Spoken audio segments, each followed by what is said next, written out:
Assalamualaikum warahmatullahi wabarakatuh. Kita bahas soal kerja ya, atau ya penghasilan. Ya, yang namanya penghasilan itu ya katanya sih sumbernya bisa dari mana-mana. Kalau ajarannya sih banyak bergaul ya, banyak silaturahmi, biar pintu rezeki itu banyak. Tapi itu ya harus ada batasan juga, karena ada syaratnya. Syaratnya adalah yang kita ajak bergaul itu ya orang-orang genap ya, orang-orang yang bisa membuat kita itu lebih baik. Ya kadang aneh juga ya, kenapa kok orang-orang yang kotoke gak kerja apa-apa tapi kok duwe akeh gitu. Ya memang sih kalau yang namanya penghasilan, kalau bukan kerja ke orang lain, itu harus punya modal. Punya modal dan punya pengetahuan. Jadi punya pengetahuan untuk bikin uang tapi nggak punya modal ya podo ae, gak iso apa-apa. Punya modal tapi nggak punya pengetahuan untuk bikin uang ya podo ae gitu. Dan yang namanya pengetahuan itu banyak. Pengetahuan yang kadang nggak bisa kita cari di buku. Mungkin ada yang cari di ajaran barat gitu ya. Tapi ya masalahnya kan semua orang pakai itu tapi kok sukses gitu ya. Juga dari omongan motivator gitu ya. Oh harus gini. Gagal adalah sukses yang tertunda. Kalau soal itu kok diajaran juga on. Kalau yang diajaran itu yang penting itu apa? Pengetahuan, cari ilmu. Jadi kalau kita terapkan itu di yang gagal itu ya cari tahu kenapa gagal. Jadi mencari tahu mengapa gagal itu lebih penting daripada coba-coba terus. Jadi yang namanya belajar itu ya terus menerus. Bahkan yang sudah punya usaha pun masih harus tetap belajar. Yang namanya belajar nggak harus buku saja, tapi ya tren masyarakat, perubahan politik, perubahan aturan pemerintah, perubahan situasi. Karena kan ada ya yang jadi rugi usahanya karena misal untuk pembangunan jalan tolnya pindah kemana, ada perubahan misalnya, oh ini tempat wisatanya pindah, tempat wisatanya tutup, ada kasus gitu ya.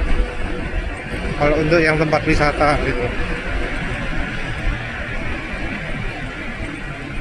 Kalau yang perubahan pola masyarakat misalnya jualan souvenir India, dulu banyak sinetron India, sekarang jarang. Yang dulu zaman telenovela, wah saiki wis gak. Dulu zaman drama Indonesia, boleh sepak bola saya rame buka ya.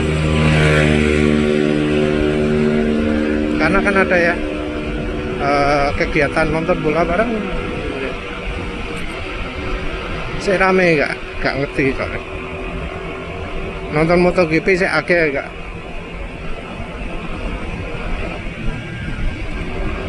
Jadi ya karena keadaan berubah ya mau nggak mau kita ya harus ikut berubah juga. Itu kalau usaha sendiri. Kalau usahanya makanan misalnya ya, kita juga harus hati-hati dengan sumber makanan juga. Kalau nggak hati-hati, kita bisa aja kena kasus. Kalau dunia makanan itu peluang memang banyak ya. Peluang makanan baru lagi tren, rame. Terus orang bosan pindah makanan lain, tutup. Jadi peluang rame besar, peluang rugi juga ada. Kecuali kalau misalnya makanan sing harian gitu ya, pecel, rawon, soto, boleh. Bakso termasuk enggak ya? Kalau untuk kalau untuk makanan itu ya baiknya gimana caranya makanan itu menyehatkan ya. Kalau makanannya agak menyehatkan, walau konsumennya suka ya, kalau konsumennya meninggal ya apa? Kan rugi juga. Kalau untuk soal meninggal ini biasanya sih orang nggak pada tahu ya, karena meninggalnya misal sudah 5 tahun gitu ya, gara-gara makan di situ terus, ya nggak akan ketahuan lah, dipikir oh masalah lain gitu ya. Terus apa maneh selain makanan, sing jual baju. Kalau jual baju ini jadi inget soal ya, sekarang ini kan sudah online. Yang jualan offline itu jadi lebih sulit, termasuk juga barang-barang lain ya, karena ya orang kadang milih beli online. Walau kalau online itu ada risiko kekecilan, kebesaran gitu ya, walau oh L gitu ya, tapi ternyata L nya beda, L nya nggak sesuai standar. L Amerika bukan L Indonesia, CJ gitu ya.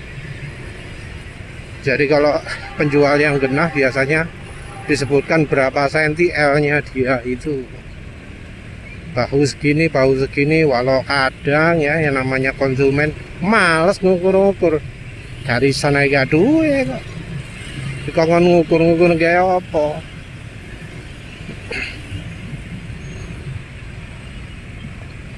Biasanya ngukur pakai jengkal, ininya 1 jengkal, ininya berapa jengkal. Ya susah sing dodolan. Tapi ya sekarang ini sudah mulai bergeser ke online untuk jual-jualan itu. Jadi kalau yang offline sulit ya, walau itu bermerek sekalipun sulit, karena ya orang bisa dapat online bisa lebih murah. Kenapa online lebih murah? Karena nggak ada biaya tokonya. Bahkan untuk yang punya toko pun ya, jualan online-nya bisa beda harganya dengan yang dijual di tokonya. Karena yang dijual di tokonya itu perlu mempertimbangkan biaya sewa tokonya, atau ya biaya beli tokonya, beli lahannya itu, biaya listriknya, biaya macam-macam. Sementara itu kalau yang di rumah biasanya orang wis gak ngukur, buat di rumah itu biayanya berapa, dianggap gratis kabeh kecuali bahan. Belum lagi kalau online itu saingan yang murah yang mana kan. Jadi yo dari penyedia jasanya sendiri juga, oh ini termurah, oh ini terbaik gitu ya. Jadinya ya kadang beda 10 rupiah pun orang lebih pilih yang beda 10 rupiah itu. Juga adanya gratis ongkos kirim. Oleh karena itu dari pihak layanan penyedia lapaknya mengharuskan ada premi ongkos kirim. Jadi yang jualan kena berapa persen ongkos kirim. Kok iso ya penyedia layanan online itu menyediakan gratis ongkos kirim.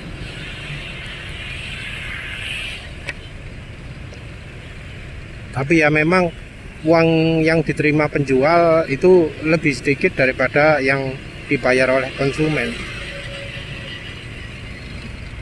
Mungkin itu sudah termasuk ongkos kirim juga ya, karena kan kalau barangnya murah yo sidik sih, nggak berapa gitu. Tapi kalau barangnya mahal kan wis mengcover ongkos kirim juga. Misal 15%, oh, 15% ini 10 juta lah, wis gede yo. Atau 1 juta lah, wis bisa mengcover ongkos kirimnya beberapa barang yang lain. Jadi barang yang ukurannya kecil harganya mahal, kayak HP lah itu merupakan pensubsidi dari barang-barang sing gede-gede murah. Balik lagi lah ke soal penghasilan itu. Penghasilan ya kalau offline orang jualan, kalau nggak kerja ya, kalau nggak kerja ke orang lain, apa maneh menyediakan jasa, nambal ban wis jasa ya, apa maneh kayaknya dagang ya yang lebih banyak. Tapi ya dagang sekarang dagang online banyak kan, saling beradu online. Kita juga ya mau nggak mau harus cari yang namanya supplier ya, yang menyediakan harga yang murah. Kalau supplier itu juga jualan online, bisa jadi kalau cara kita lebih baik memasarkannya, orang pada beli ke kita.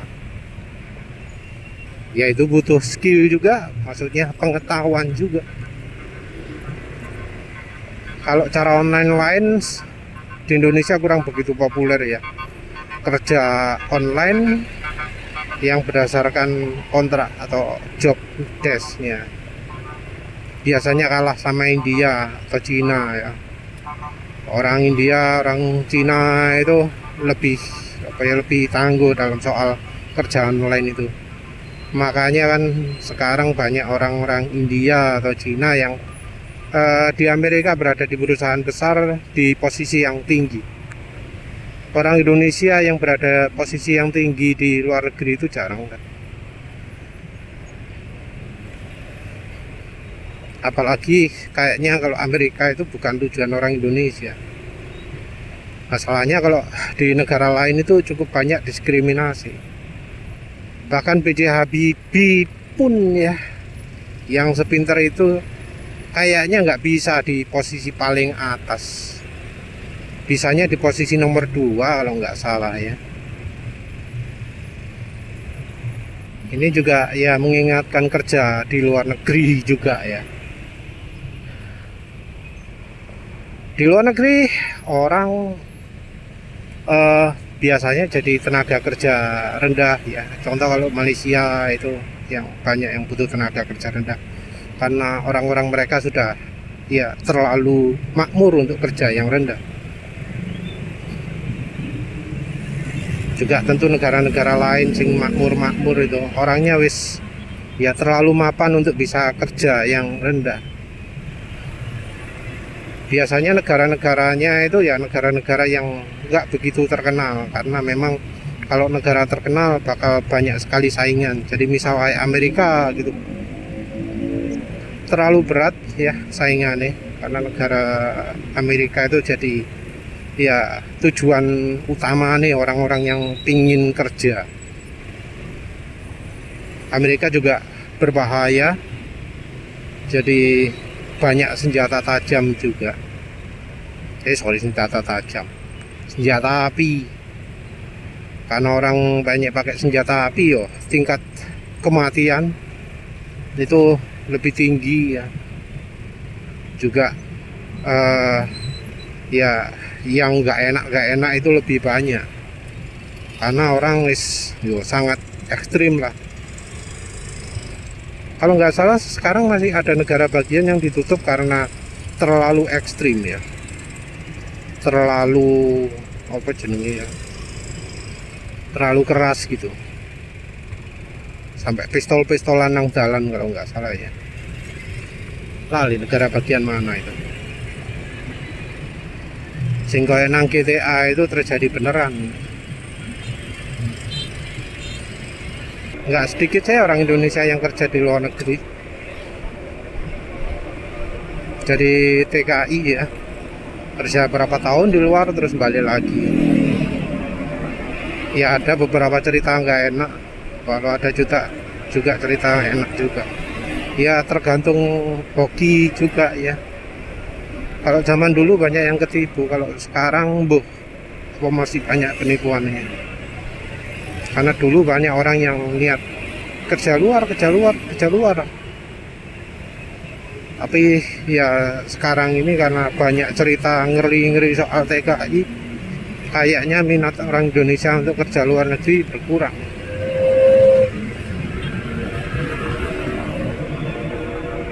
Kalau untuk TKI sendiri kayaknya untuk pemerintah sudah menyediakan lembaga sendiri. Lembaganya cukup serius, jadi orang-orang itu dididik dulu selama 3 bulan atau 6 bulan ya.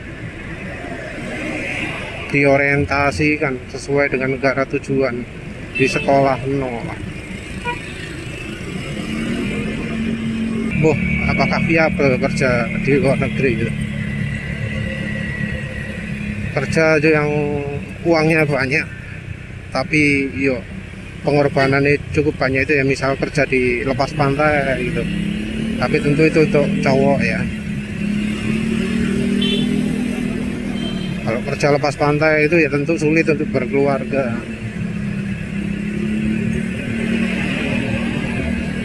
Ya sama sih, yang jadi TKI juga kadang nyantol di kono.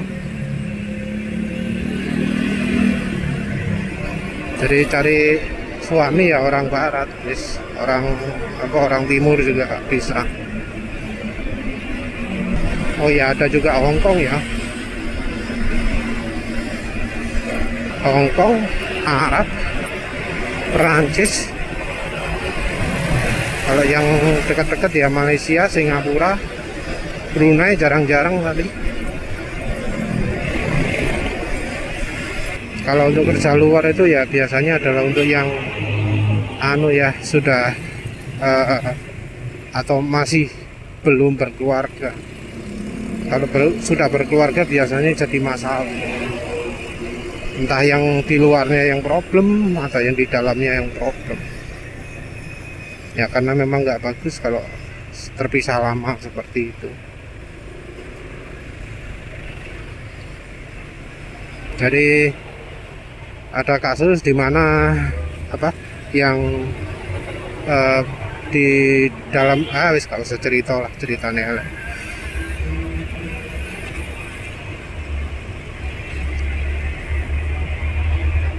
Tapi ya di mana-mana yang namanya kerja ke orang itu sangat butuh keberuntungan ya. Jadi sangat butuh yang namanya hoki yang ya bisa ditingkatkan dengan doa. Hoki ini ya kadang orang nggak bisa tahu, merasa kerjaan sekarang terlalu berat, terus gajinya kecil gitu ya, terus akhirnya milih keluar. Tapi setelah beberapa bulan atasannya itu ada suatu hal keluar dari perusahaan yang bawah dinaikkan, yang harusnya jadi peluang kita karena kita keluar jadi gak dapet. Kerja sendiri ya memang macam-macam ya, ada yang berat di fisik, ada yang berat di mental. Biasanya posisi lebih tinggi beban mentalnya lebih berat, kadang juga beban moral.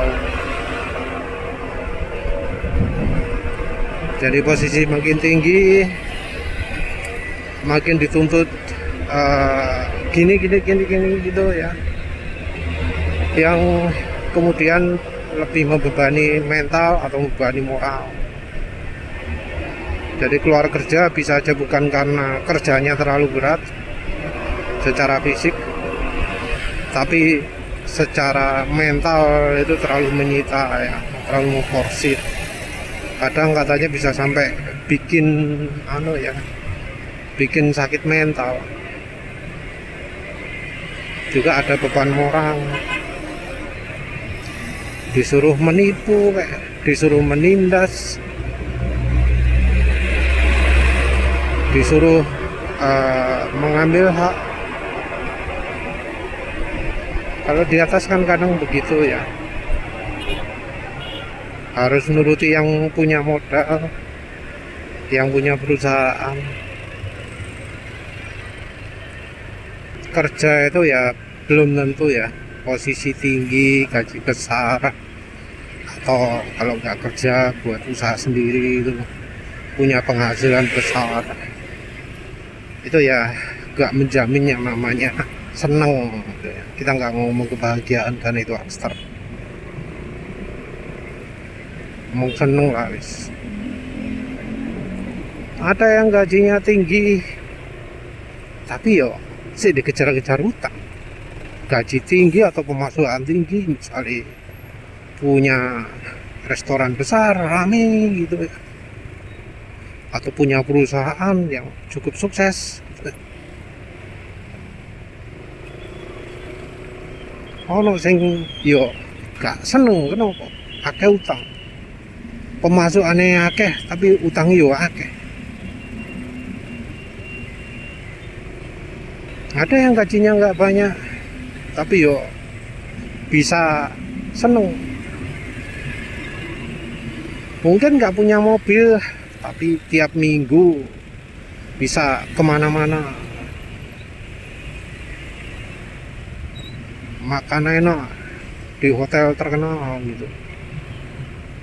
Padahal ya pemasukannya nggak begitu besar, nggak punya mobil. Memang ada sih kasus yang yo rada aneh lah, pemasukannya kecil tapi utangnya wakil. Kenapa utang? Ya karena dipakai untuk seneng-seneng itu, niru temennya yang bisa ngatur uang. Jadi temennya yang bisa ke hotel kemana itu sangat jago dalam mengatur uang, sehingga walau dia pemasukannya sedikit tapi dia bisa menyiapkan dana untuk ya senang-senang. Sementara itu ono temennya sing yo gak bisa mengatur uang, gaya hidupnya terlalu boros, sehari bisa 100.000 lebih kalau untuk makan. 100.000 kurang akeh ya, wes anggap ae 200.000. Sehari-harinya mewah, terus kemudian di akhir minggu pingin nggak kalah mewah, ya habis juga. Kadang orang dagang ya punya ide yang terlalu berlebihan. Oh, ini kalau pingin enak harus punya angkutan. Aslinya bisa beli pickup sing regane 150 tapiro gitu ya. Pingin keren, pingin kelihatan, beli yang 250, kena utang. Kena utang pas kemudian ada kebutuhan yang butuh tinggi, harus memilih antara bayar utang atau ya memenuhi kebutuhan itu. Karena pingin dua-duanya, ya wes ngutang lagi. Nah kalau sudah ngutang kedua biasanya sudah melebihi limit untuk membayar cicilan hutang, jadi mengandalkan berutang. Berutang makin banyak ya makin terperosok, akhirnya gak kuat bayar, guys. Jadi lari-lari kemana-mana. Bisnis dia yang sukses ya kadang jadi terganggu juga. Jadi ada kendala ini, konsumennya jadi yo berkurang karena ono penurunan kualitas layanan, penurunan kualitas yang disediakan. Kadang juga orang itu ingin cari pemasukan tambahan karena yo wis kondisi terjerat utang itu ya. Kayaknya juga yo problemnya bukan di kerjanya, tapi ya cara memanfaatkan penghasilannya. Kalau sudah begitu ya wis mana.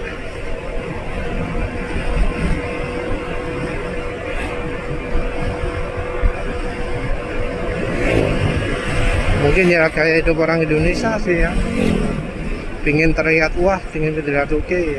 Contoh kalau TKI memutuskan pulang kembali ke Indonesia, kalau nggak beli rumah nggak didelok uang. Jadi kurang beli rumah, beli kendaraan. Beli rumahnya no problem, beli kendaraannya sih biasanya problem, karena depresiasi kendaraan kan cukup tinggi gitu ya. Akhirnya kadang juga karena di Indonesia jadi sulit cari kerja karena wis telat, jadi terlalu tua. Ya kerjanya jadi jauh di bawah daripada ketika di luar negeri. Mau balik luar negeri lagi wis gak iso, karena wis peluangnya dijupuk wong liya. Tapi kalau nggak pulang di Indonesia bakal terus di luar negeri terus ya. Kadang wong ya merasa kiopo gitu ya. Ya itu saya dilemanya kalau kerja luar negeri. Mau rencana balik Indonesia apa enggak?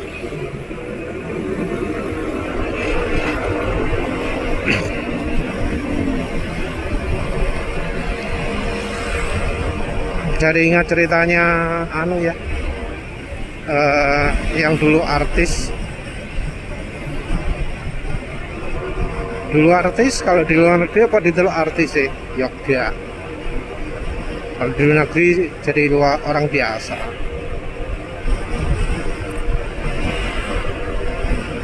Jadi ya ono sing kerja jadi perawat,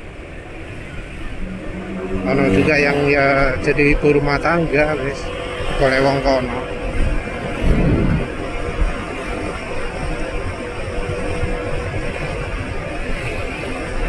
Ya memang sih cari penghasilan nggak mudah.